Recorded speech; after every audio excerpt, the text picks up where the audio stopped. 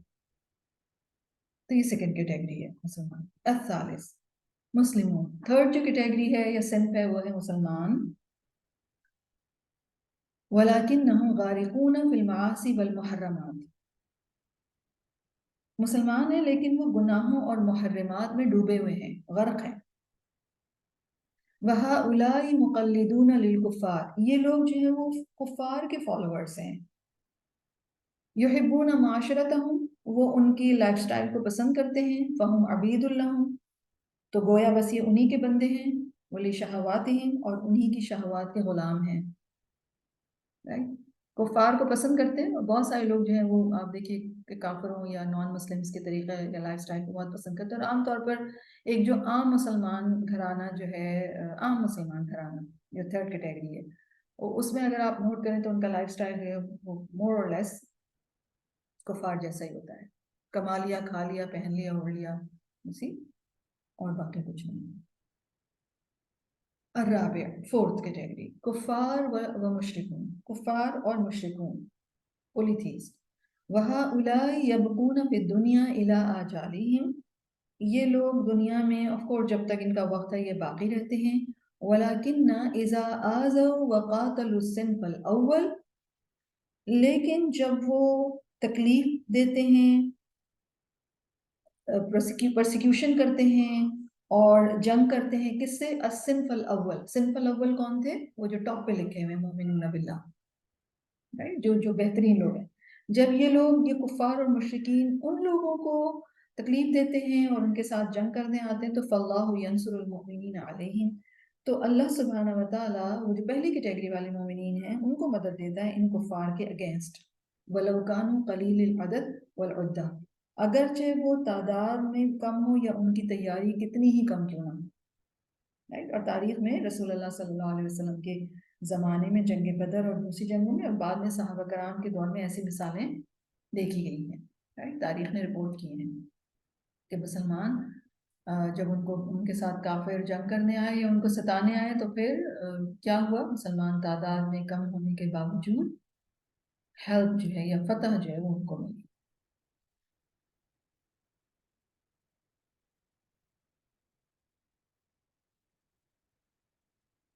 اب ان چاروں کیٹیگریز کو بیان کر کے یہ کہتے ہیں والمطلوب جہد الصنف الاول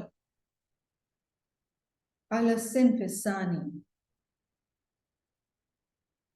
پہلی قسم کے لوگوں سے مطلوب کہتے ہیں جو چیز ایکسپیکٹ کی گئی ہے، ڈیمانڈ کی گئی ہے، رائٹ. جو پہلی کیٹیگری جو بیسٹ لوگ ہیں ان سے ڈیمانڈ کیا گیا ہے، ان سے مطلوب یہ ہے کہ وہ علی الصنف الثانی، کہ وہ دوسری ٹائپ کی جو کیٹیگری کے لوگ تھے. اور وہ کون تھے؟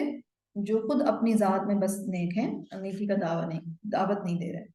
ان کے حوالے سے پہلی کیٹیگری کے لوگوں کو کیا کرنا ہے کہ وہ دوسری قسم کے لوگوں پر محنت کریں. جہد لیقتی عندہم مع صلاح الاصلاح، تاکہ ان کے اندر بھی نیکی کرنے کے ساتھ ساتھ دوسروں کی اصلاح کا جذبہ بھی پیدا ہو. وعلی الصنف الثالث، اور پہلی کیٹیگری کے لوگوں کو جو تھرڈ کیٹیگری کے حوالے سے جو ایفرٹ کرنی ہے وہ کیا کرنی ہے؟ بالامر بالمعروف والنہی عن المنکر. تیسری قسم کے لوگوں کو امر بالمعروف اور نہی عن المنکر کریں. کون سے یہ تیسری کیٹیگری؟ جو مسلمان تو ہیں لیکن گناہوں میں ڈوبے ہوئے ہیں. والترغیب والترہیب، اور ترغیب اور ترہیب کریں. ترغیب کہتے ہیں یعنی انکریج کرنا، موٹیویٹ کرنا، اور ترہیب یعنی ڈرانا، وارن کرنا، کوشش کرنا.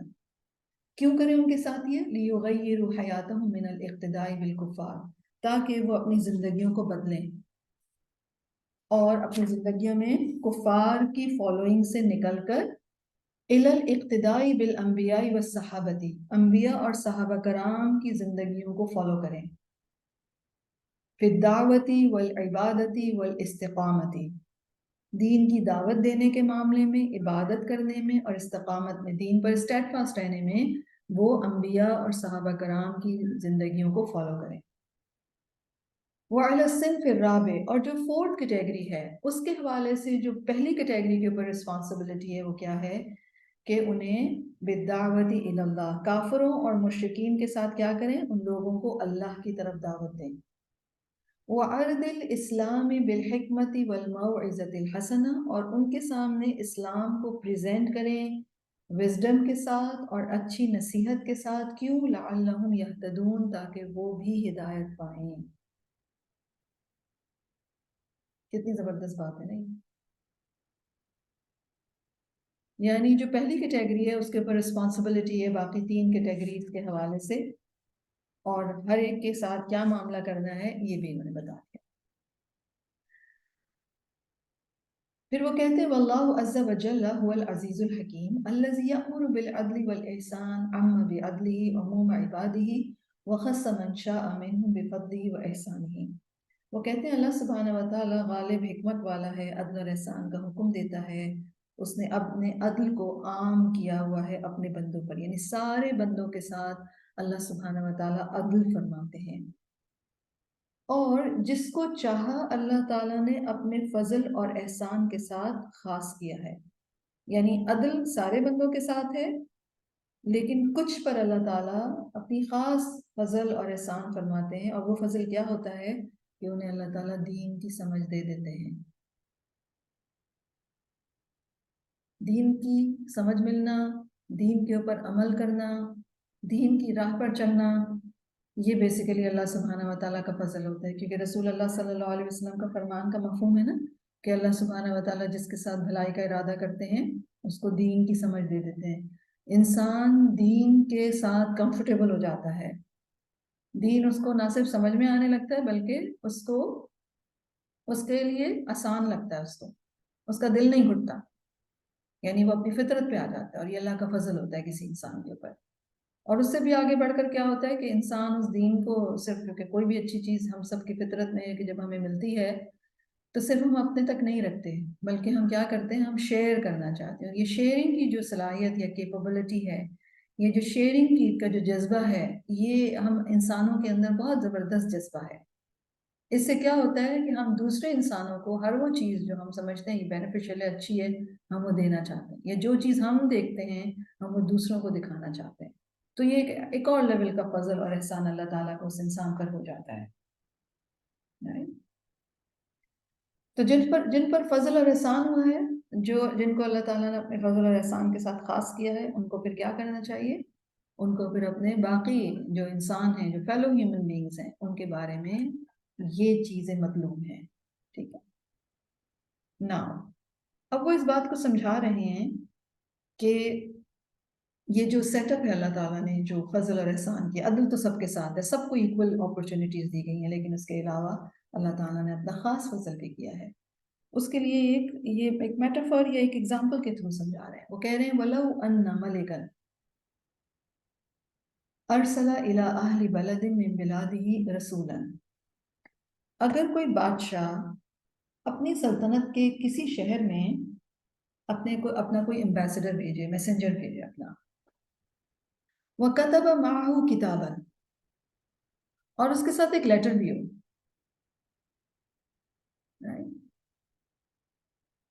اس کے ساتھ ایک لیٹر بھی ہو، اور وہ لیٹر میں کیا ہو، يُعْلِمُهُمْ فِيهِ، اس لیٹر کے تھرو اس شہر کے رہنے والوں کو انفارم کیا گیا ہو کس بات کے بارے میں کہ ان العدو مصبحهم عن قریب. اس لیٹر کی میسنجر گیا ہے، میسنجر بھیجا ہے اپنے ایک سٹی میں، اور اس میسنجر کے پاس ایک لیٹر ہے. اس لیٹر کے اندر انفارم کیا گیا، خبر دی گئی ہے اس شہر کے رہنے والوں کو کہ ان کا دشمن جلد ہی ان پر حملہ کرنے والا ہے، وہ مخرب البلد، اور ان کے شہر کو تباہ و برباد کرنے والا ہے، وہ مہلک من فیہا، اور جو بھی اس سٹی میں رہتے ہیں ان سب کو وہ ہلاک کرنے والا ہے. اور صرف لیٹر ہی نہ بھیجے وہ، بلکہ وہ ارسلہ الیہم اموالا و مراکب و زادا و عدتا و ادلتا، اور اس انفارمیشن یا اس نالج کے ساتھ یہ انفارمیشن بھیجتی، یہ خبر بھیجتی، اور اس کے ساتھ ساتھ وہ کیا بھیجتے ہیں، بادشاہ اپنے شہر کے لوگوں کو مال و اسباب، یعنی فائنینشلی ان کو اسسٹ کیا جاتا ہے، پیسے بھیجے جاتے ہیں، فنڈز ریلیز کیے جاتے ہیں، وہ مراکب اور سواریاں، وزادن اور ٹو اور انفیکٹ کھانا پینا، وعدتن اور ٹولز، وعدلتن اور رہنما یعنی اسٹریٹجیز، اور ریسورسز جو ریکوائرڈ ہیں وہ ساری چیزیں، سواریاں، پیسے، چیزیں، اسٹریٹجیز، ایسے ایسے لوگ جو کہ اسٹریٹجی بنائیں اور وہ گائیڈ کریں. وقالا اور جو اسٹینڈنگ انسٹرکشن ہو اس سب کے ساتھ، وہ کیا؟ ارتحلوا مع هؤلاء الأدلة لتنجو. ان رہنماؤں کے ساتھ، یہ جو رہنما ہیں ان کے ساتھ یہاں سے کوچ کر جاؤ، یہاں سے چلے جاؤ اس سٹی سے، تاکہ تم نجات پالو اپنے دشمن سے. ٹھیک ہے، آپ کو یہ سمجھ آ گئی یہ سین، یہ ڈسکرپشن؟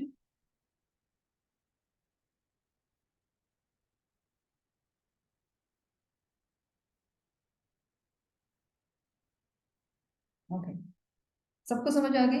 ایک امیجن کریں، ایک بادشاہ ہے، اس نے اپنی مملکت میں ایک شہر کے اندر یہ خبر بھیجی ہے کہ دیکھو دشمن ہے اور وہ آئے گا، شہر تباہ کر دے گا، مار دے گا سب کو. اور اس کے ساتھ ساتھ اس نے کیا کیا؟ وہ تمام ریسورسز بھیجے جو ان کو وہاں سے نکلنے کے لیے، کہاں جائیں، وہ کس طرح جائیں، کس طرح ریپ اپ کریں، کیا کیا لے کر جائیں، یو سی، کیا چھوڑ کر جائیں، ارجنسی کس چیز کی ہے، وہ سب چیزیں بتانے والے بھیجے اور کہا کہ دیکھو ایسا کرو، یہ جو گائیڈز ہیں ان کو فالو کرو، جہاں یہ لے جاتے ہیں وہاں لے جاؤ، وہاں چلے جاؤ، جس طرح یہ کہتے ہیں اس طرح کر لو، تاکہ تم اپنے دشمن سے بچ سکو.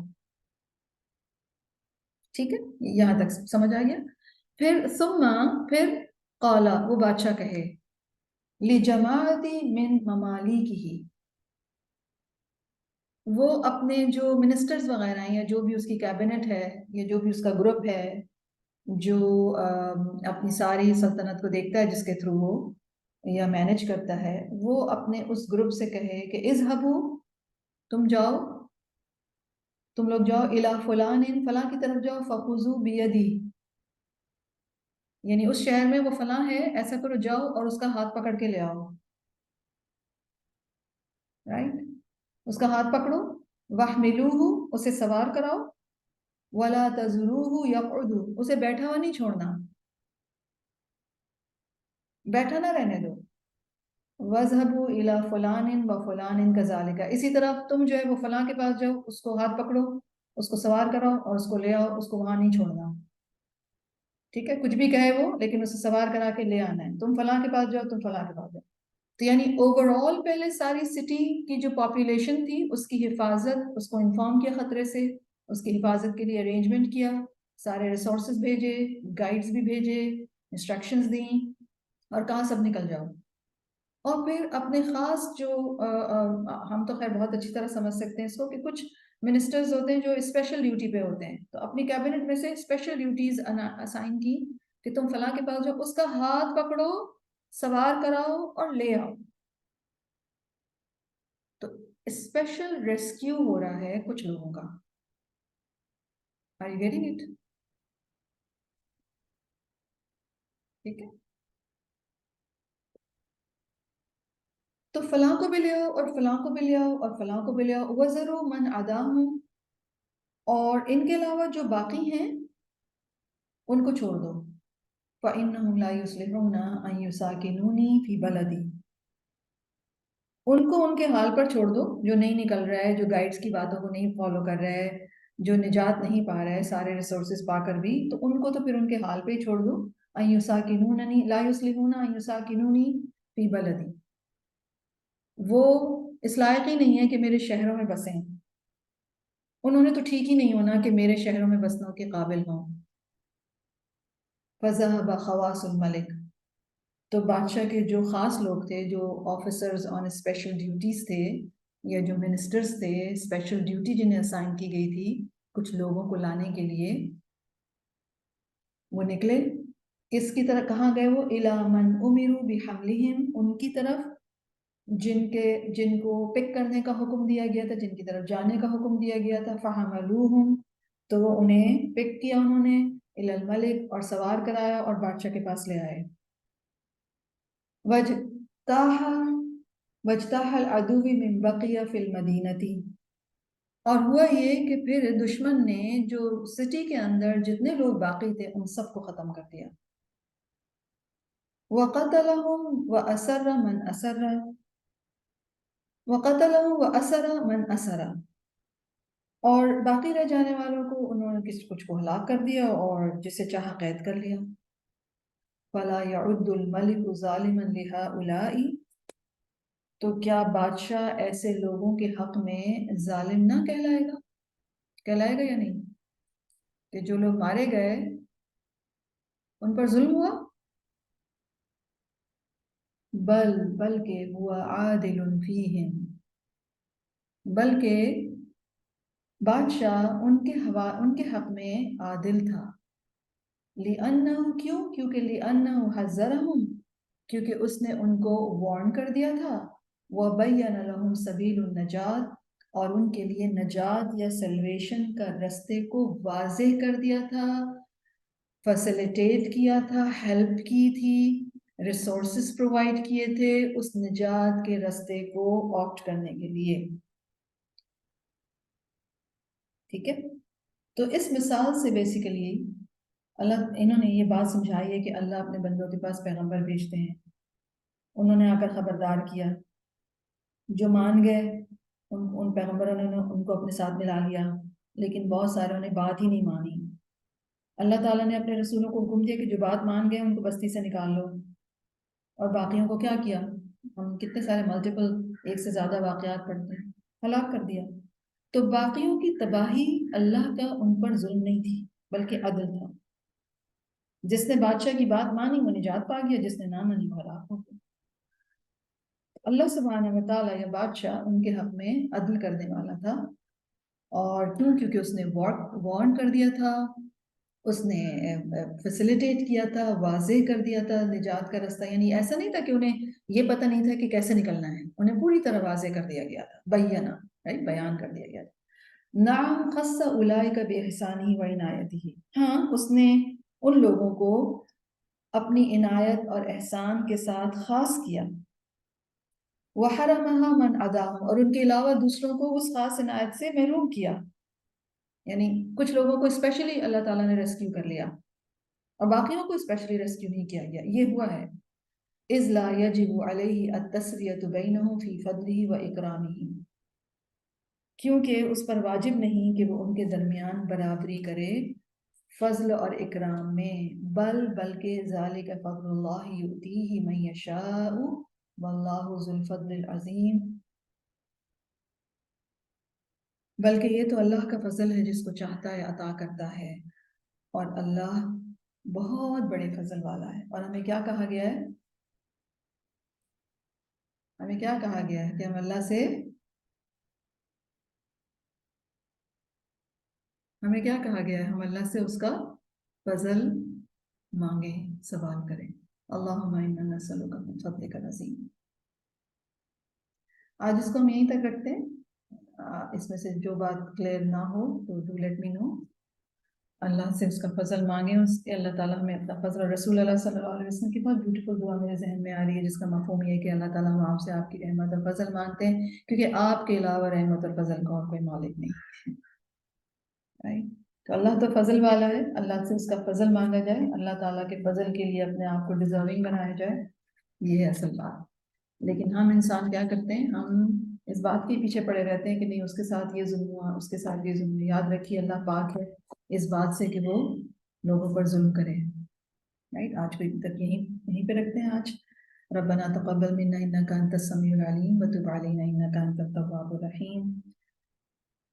ربنا اغفر لی ولوالدی وللمؤمنین یوم یقوم الحساب. رب اغفر لی ولوالدی اللہم اغفر لہما وارحمہما وادخلہما فی اعلی جنت الفردوس. یا رب العالمین ہمیں بخش دیجئے اور ہمارے والدین کو بخش دیجئے. یا ذا الجلال والاکرام یا ذو الفضل العظیم. اللہم انا نسألک من فضلک العظیم. آمین یا رب العالمین.